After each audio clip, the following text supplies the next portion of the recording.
Assalamualaikum warahmatullahi wabarakatuh.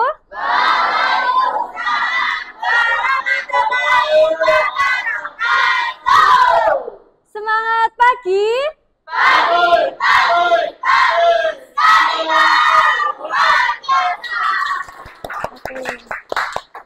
Sebelum kita mulai pembelajaran, kita berdoa terlebih dahulu ya. Silakan ketua kelas memimpin untuk berdoa.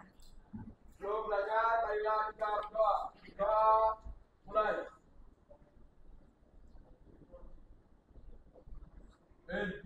Doa selesai. Oke, terima kasih. Sebelum pembelajaran Ibu absen dulu ya. Jadi, nanti kalian absennya menyebutkan bagaimana perasaan hari ini. Oke?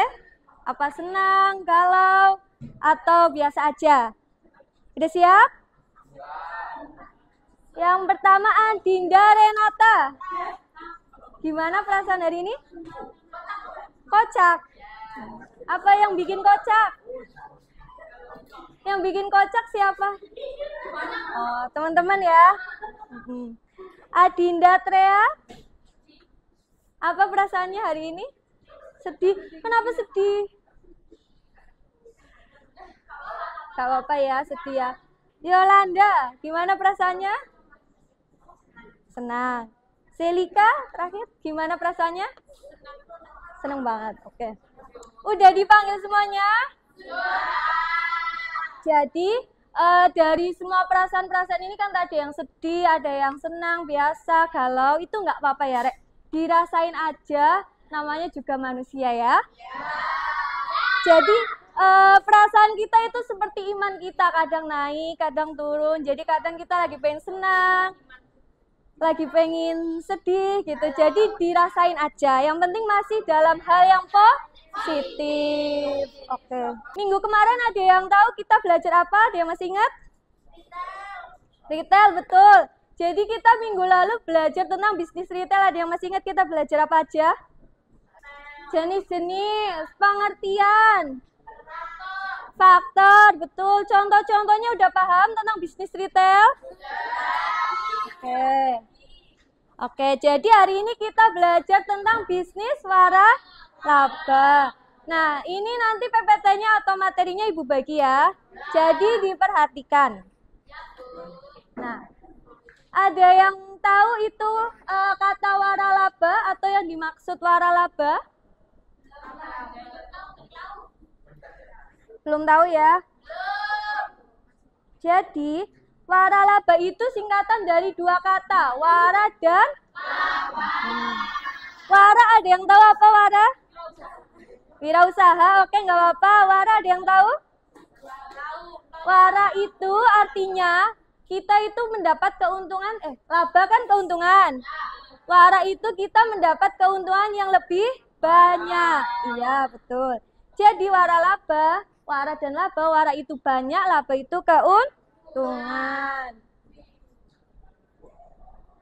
Nah, definisi waralaba itu apa sih? Ada yang mau membacakan? Oke, Ais. Waralaba adalah model bisnis di mana pemilik Ya, betul. Jadi waralaba itu franchisor atau pemilik bisnis itu memberikan haknya kepada individu lain atau perusahaan lain untuk, atau namanya itu franchisee, untuk menjalankan bisnis. Ya, waralaba ini biar kalian gampang ingatnya itu cabang. Cabang. Jadi ada perusahaan utama, ada cabang. Sampai sini paham? Oke.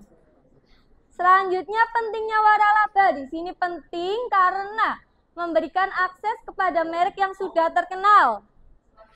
Meminimalisir resiko bisnis. Jadi ketika kita mau buka bisnis waralaba, kita udah tahu nih resikonya dari bisnis waralaba itu apa. Nah, ketika kita udah tahu, maka kita dengan buka waralaba kita dapat meminimalisirnya. Kemudian yang ketiga, menyediakan dukungan dari franchisor, memperluas jaringan bisnis dengan cepat, dan menyediakan model bisnis yang teruji.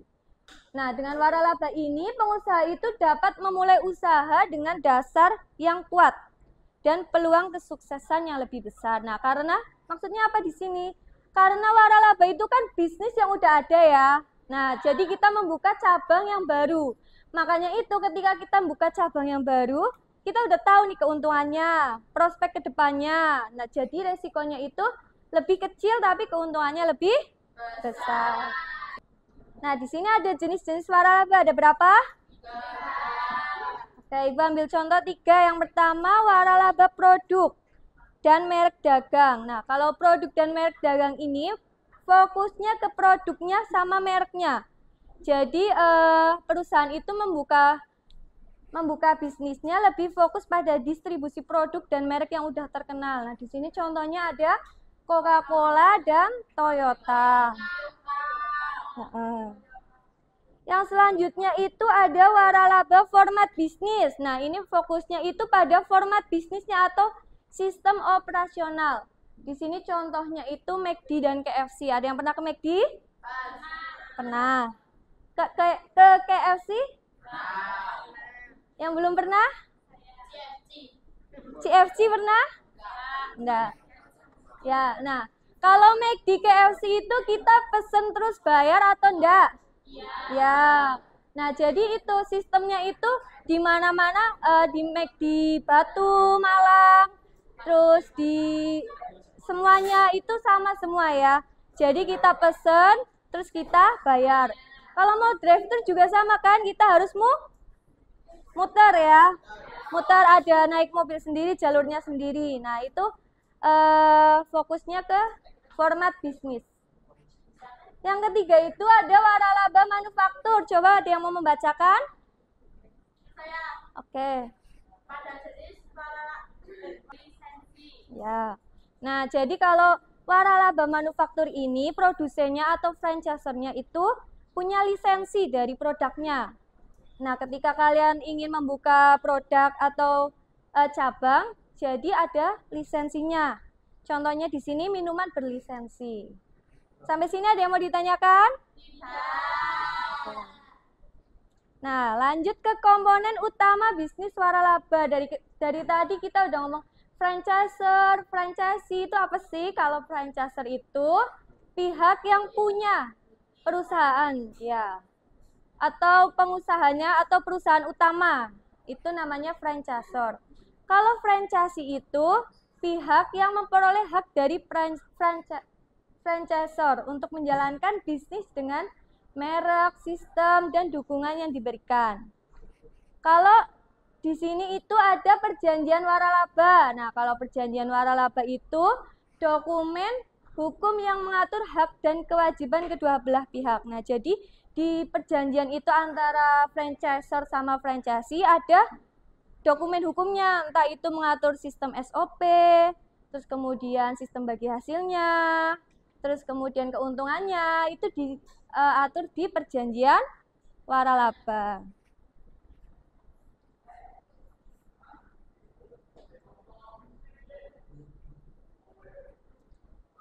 Selanjutnya proses memulai waralaba. Nah, di sini ada 5 proses. Yang pertama penelitian dan evaluasi. Nah, jadi ketika kita akan memulai waralaba, kita harus mengevaluasi dan meneliti dulu. Nah, apa yang dievaluasi? Yang dievaluasi itu minat dan kemampuan finansial. Jadi kita punya budget berapa, mau buka franchise apa. Nah, itu harus dievaluasi. Yang kedua, mengajukan permohonan, yakni dengan membaca dan menandatangani perjanjian waralaba. Yang ketiga itu ada penandatanganan perjanjian. Nah, biasanya kalau penandatanganan ini itu ada aplikasi khususnya dari pihak perusahaan utamanya itu. Yang keempat itu ada pelatihan dan persiapan. Nah, pelatihan dan persiapan ini biasanya dari pihak utama atau perusahaan utama. Biasanya ada pelatihan pegawai, kemudian pelatihan mesin kasirnya atau SOP-nya, kemudian pelatihan promosinya, itu diatur di tahap yang keempat. Kalau udah masuk tahap keempat, lanjutnya tahap kelima itu pembukaan usaha. Oke, jadi ada berapa prosesnya? 5. Oke. Selanjutnya keuntungan bisnis waralaba. Yang pertama, mereknya yang dikenal. Nah, karena kita buka waralaba ya otomatis merek kita itu sudah ada di pasaran. Jadi kita tidak perlu repot-repot untuk branding lagi mulai dari nol. Kemudian sistem bisnisnya sudah teruji. Nah, jadi ketika kita buka cabang otomatis kan usaha utama udah teruji ya. Nah, makanya itu model bisnisnya udah terbukti berhasil. Yang ketiga, mendapat dukungan dan pelatihan dari pihak utama. Yang keempat, akses ke pasokan dan teknologi itu terintegrasi. Jadi kita mendapatkan bahannya itu terintegrasi, kemudian misal ada pembaruan sistem kita dapat, itu keuntungannya. Yang terakhir, resikonya lebih rendah.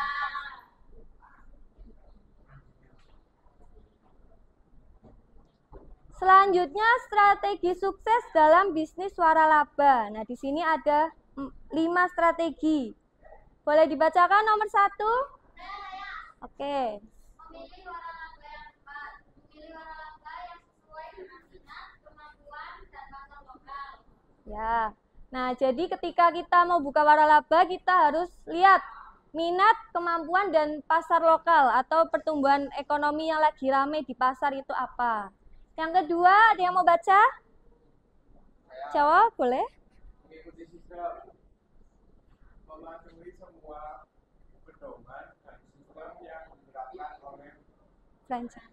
sistem. Oke, jadi kita kalau udah ada perjanjian tadi, kita harus mengikuti apa yang ada di perjanjian awal tadi.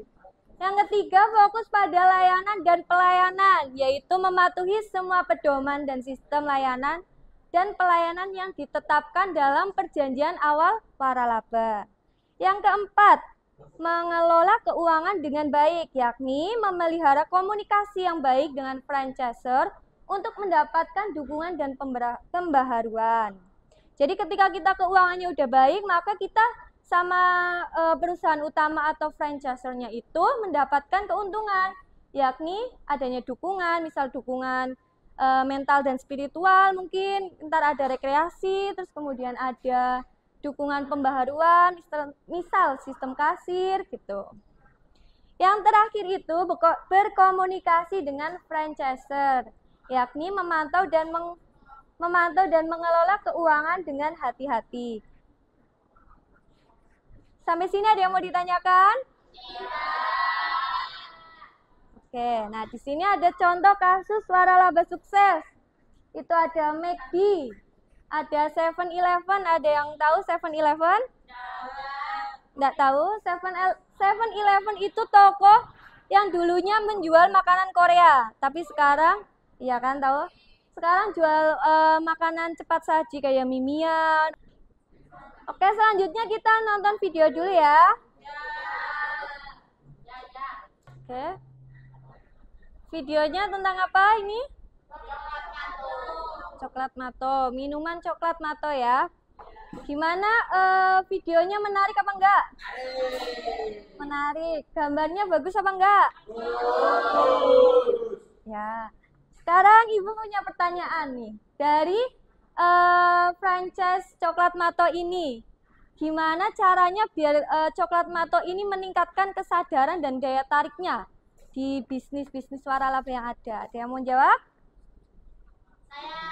Boleh, Ais. Menurut saya, untuk meningkatkannya dengan memperkuat branding dengan visual yang menyenangkan. Oke. Tepuk tangan untuk Ais. Jadi menurut Ais itu cara meningkatkan kesadaran dan daya tariknya itu Coklat Mato membuat branding dan visual yang menyenangkan. Oke, benar ya. Jadi ketika kita buat visual yang menyenangkan, otomatis kita akan mendapatkan respon yang baik dari konsumen. Nah, ketika konsumen udah lihat promosinya yang bagus, menyenangkan, otomatis nanti tertarik untuk ikutan jadi franchise dari Coklat Mato. Sampai sini paham? Kalau sudah paham, kita lanjut ke pembentukan kelompok ya, tugas kelompok. Di sini Ibu sudah bagi menjadi 5 kelompok. Silakan sekarang duduk sesuai kelompoknya masing-masing. Ini udah duduk sesuai kelompok? Udah. Kelompok 1 mana? Kelompok 1. Kelompok 2. Kelompok 3. Kelompok 3, kelompok 3. Ini. Kelompok 4. Kelompok 5.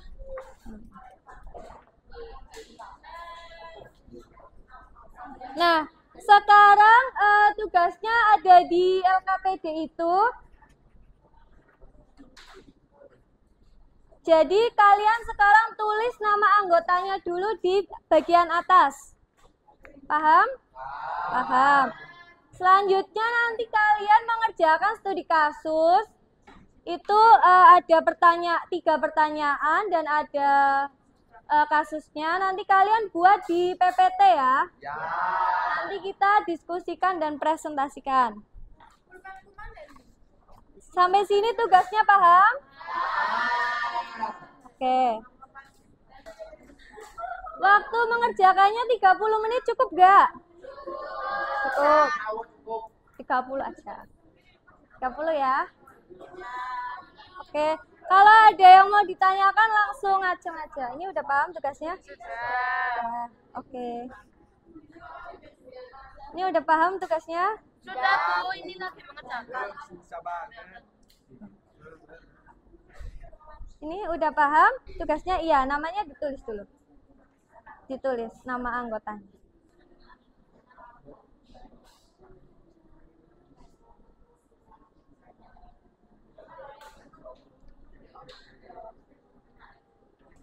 Oke, ini udah ngirim semua ya? Sudah. Sekarang menghadap ke depan semuanya. Biar nggak ngantuk, ayo yang ngantuk menghadap ke depan. Menghadap ke depan. Kita ice breaking dulu ya. Ice breakingnya itu kalau Ibu bilang gerimis, kalian memijat pundak temannya gini. Ya, kecil boleh. Kalau hujan deras, gini. Gini. Kalau badai, gini. Ya. Nah, jadi ayo, tiap kelompok itu pegang pundak temannya. Biar nggak ngantuk. Ayo, bersemangat. Udah paham? Kalau gerimis gimana? Gini. Ya. Kalau hujan deras, gini. Kalau badai, gini. Ya. Oke. Semuanya tunggu instruksi Ibu. Ayo.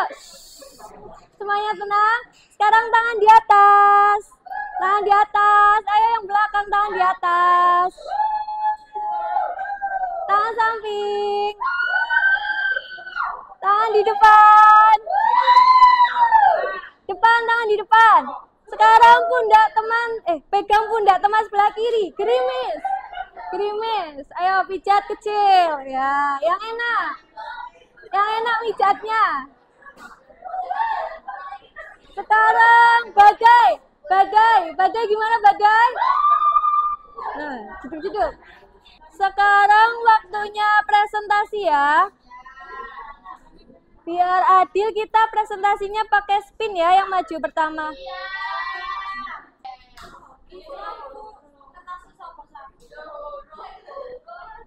Kelompok 5. Kelompok 5 siapa? Oke, silakan maju kelompok 5. Assalamualaikum warahmatullahi wabarakatuh.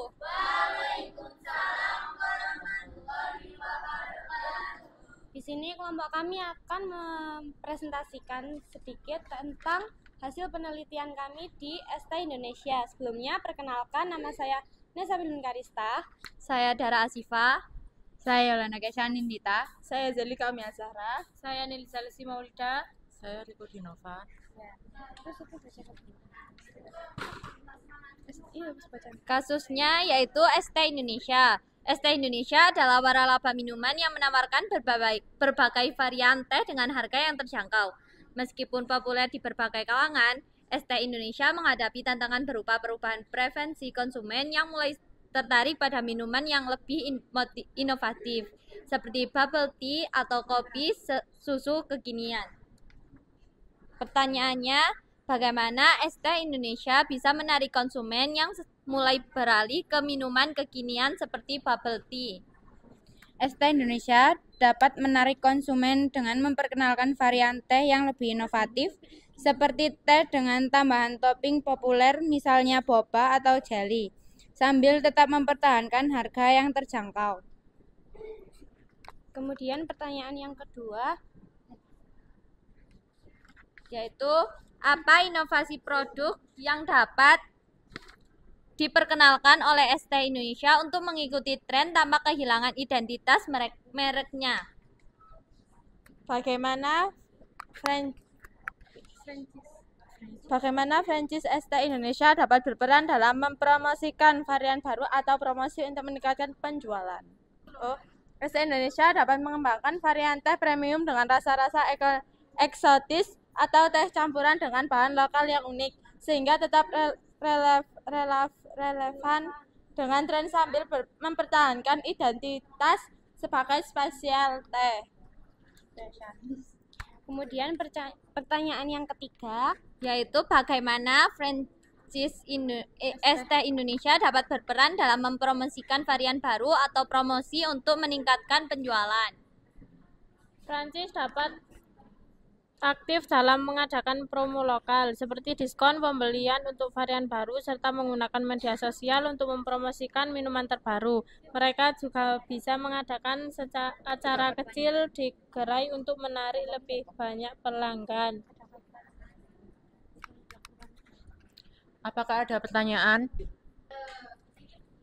Apa langkah untuk beradaptasi dengan perubahan preferensi konsumen tanpa mengubah identitas merek mereka?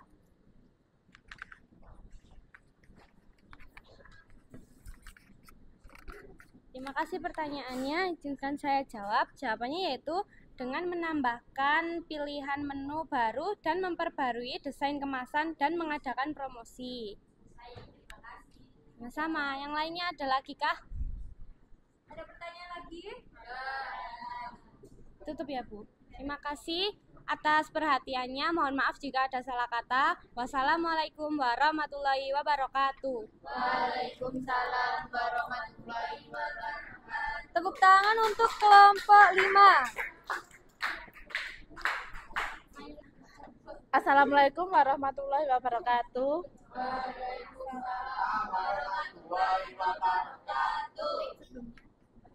Sebelumnya, perkenalkan nama saya Naila Dila Ramadita. Saya Janino Vitasari. Saya Nihayatul Mabuba. Saya Ririn Indayanti. Saya Mary Kristina.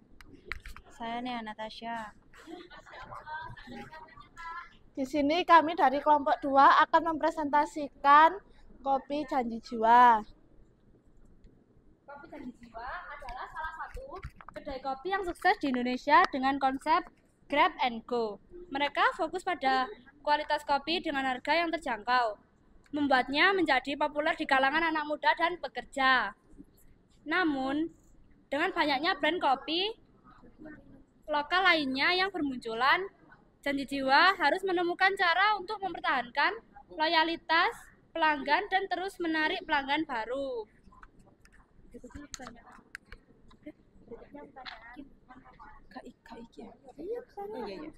Bagaimana Kopi Janji Jiwa dapat meningkatkan loyalitas pelanggan di tengah persaingan yang semakin ketat? Jawabannya Kopi Janji Jiwa dapat meningkatkan loyalitas pelanggan dengan menawarkan program loyalty yang menarik, seperti pemberian poin untuk setiap pembelian yang dapat ditukar dengan produk gratis atau diskon. Selain itu, menjaga kualitas kopi dan konsistensi rasa di setiap gerai juga penting untuk membangun kepercayaan pelanggan. Apa saja inovasi produk atau layanan yang bisa dilakukan untuk membuat Kopi Janji Jiwa tetap menarik bagi pelanggan? Inovasi produk bisa mencakup pengenalan varian minuman baru yang sesuai dengan tren, seperti minuman musiman atau kolaborasi dengan brand lain. Selain itu, meningkatkan layanan melalui aplikasi mobile untuk pemesanan cepat atau delivery, serta memperkenalkan sistem self-service di gerai dapat menambah daya tarik. Bagaimana franchise Kopi Janji Jiwa bisa berperan dalam memperkuat hubungan dengan komunitas lokal untuk meningkatkan penjualan? Franchise dapat memperkuat hubungan dengan komunitas lokal melalui partisipasi dalam acara-acara lokal, penawaran khusus bagi komunitas atau pelajar, dan bekerja sama dengan bisnis lokal lainnya. Ini dapat membantu membangun loyalitas di tingkat lokal dan meningkatkan visibilitas merek. Apakah ada pertanyaan? Apa strategi yang bisa dilakukan Kopi Janji Jiwa untuk menarik lebih banyak pelanggan dari generasi muda? Jawabannya itu dengan endorse influencer lokal, mengadakan promo atau diskon, membuat menu trendy. Ya, gimana jawabannya? Memuaskan? Sekian presentasi dari kelompok kami. Wassalamualaikum warahmatullahi wabarakatuh. Tepuk tangan untuk kelompok 2.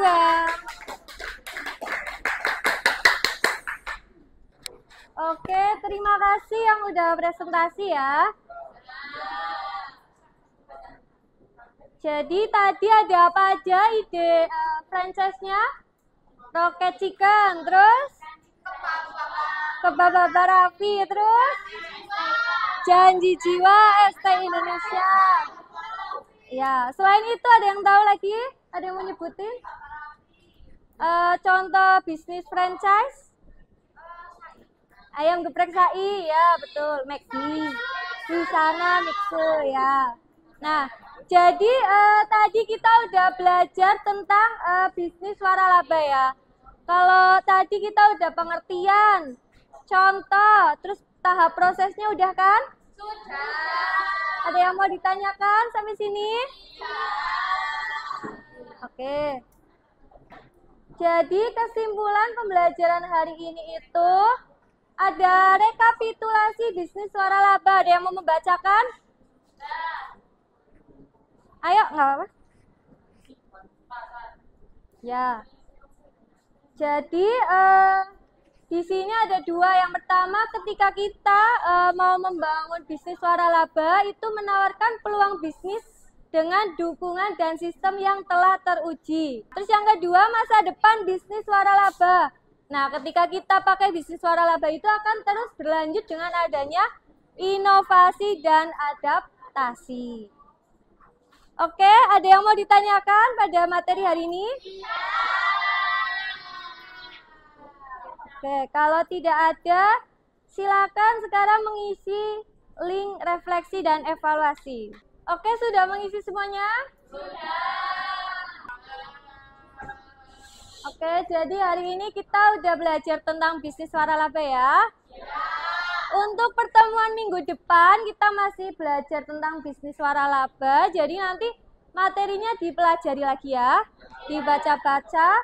Sebelumnya coba bangkunya dilurusin dulu. Kalau ada sampah diambil. Yang piket jangan lupa nanti sebelum pulang tetap piket ya. Oke, sudah rapi semua mejanya? Silakan ketua kelasnya boleh memimpin doa. Persiapan untuk mengakhiri pelajaran ini. Baiklah, kita berdoa. Doa mulai. Oke, terima kasih atas perhatiannya dan partisipasinya pada pembelajaran kali ini. Semoga materinya bermanfaat. Jangan lupa tetap belajar ya.